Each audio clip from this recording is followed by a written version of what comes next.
Soc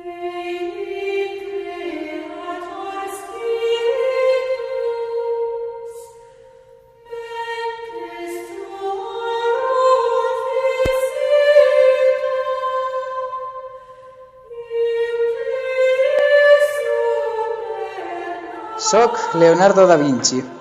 Vaig néixer a Vinci, a Itàlia, d'aquí el meu nom, el 15 d'abril de 1452 i vaig morir a Amboise el 2 de maig de 1519, als 67 anys.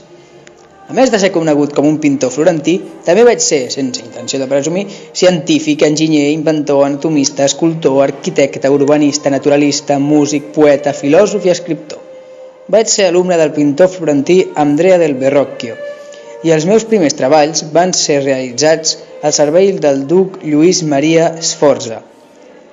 Posteriorment vaig treballar a Bolonya, Roma, Venècia i vaig passar els meus últims anys a França, on hi vaig ser convidat pel rei Francesc I de França. Com a pintor, les 3 obres més famoses que he fet mai són La Gioconda, la qual vaig acabar el 1515, L'últim sopar, el 1498, i L'home de Vitruvi, el 1492. Com a enginyer vaig desenvolupar idees i plans sobre un tanc, l'autogir, un submarí i l'automòbil, tot i que en la meva època mai no es van poder dur a terme. Es pot dir, doncs, que sóc un dels primers hiperactius de la història.